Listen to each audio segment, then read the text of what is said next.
So on Defiant here, this was definitely better than those two, being 2 years ago, a year ago, and last week. But I don't know if the camera will be able to focus or pick it out. But there are a bunch of specks, little tiny cat hairs, and other stuff that made their way into the finish, unfortunately. And it's very obvious to me close up, but maybe not so obvious on the YouTube because of the compression quality and stuff. I was kind of upset about these green domes, but they do actually look good, and it looks like the 3-foot model had them too, so it's not totally wrong, but I'd rather have clear ones. And even after 5 coats of matte, the outline of the decal is definitely still obvious right there.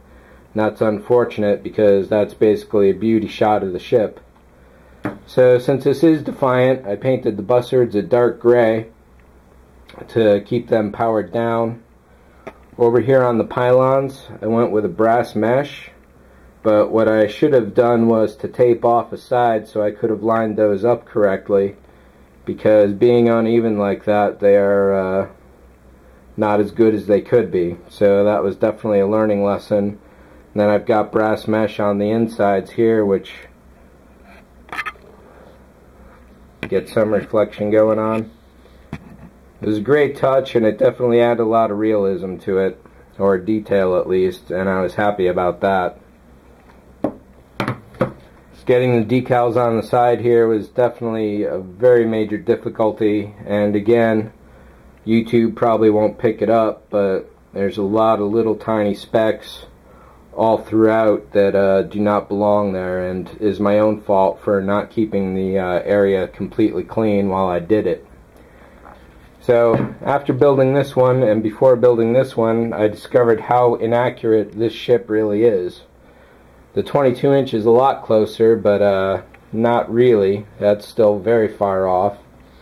And for paint colors, I've gone from Model Master's Gloss Gold Gray for those two. I went with Tester's Light Aircraft Gray for this one. And for this one, I went with a base Light Aircraft Tester's Gray. But I did the dying gasps of the Model Master's Gold Gray. And I think this one is probably the closest as far as colors go. Probably looks a little purple here against the green background, unfortunately. So this one is a lot better than Defiant in a lot of ways, even though a few days separate them. But again, there are little tiny hairs in the finish, little bits of black specks here and there, which again probably won't come out. I added a lot more details and windows on the bridge that should not be there if this were Enterprise, but it's not Enterprise, so I'm not too worried about it. And again, unfortunately, this is after a few coats of matte, and that decal line is still very visible, and that's definitely a regret that it is there. The buzzards went gold on this one after the original 3-foot model, and it came out pretty nice. It went with brass paint on the sides, on the rings. The domes on the back there went gold.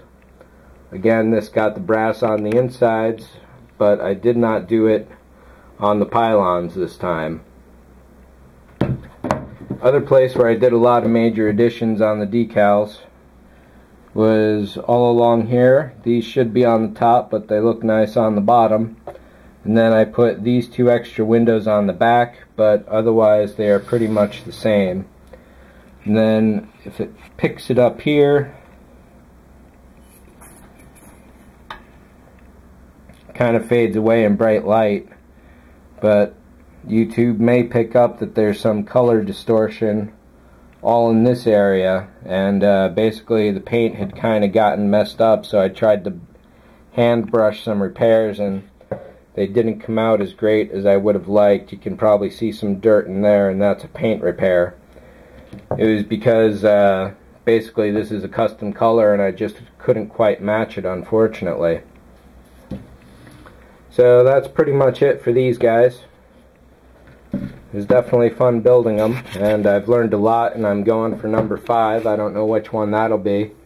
Maybe Lexington or Yorktown, keeping with the American theme of Republic Constitution. We'll see about that, though. Then down here I also did these extra decals on the neck, but otherwise everything went with a default. I used mostly dark windows because the ship is supposed to be dead and shut down, but obviously there should be some lights on, I guess. And that should not be there, but I put it there anyway because I liked it. And it became a lot of matter of choice on these too. I figured each one is going to be slightly different from the others as they come off the production line. So there's no reason to make them look exactly like Enterprise did on the screen. And when I do get to Enterprise, hopefully that'll be the theoretical 350 version coming out from round 2 next year. And that one I will certainly be ready for, and I will do my best on it. So that's pretty much that. Hope you enjoyed it.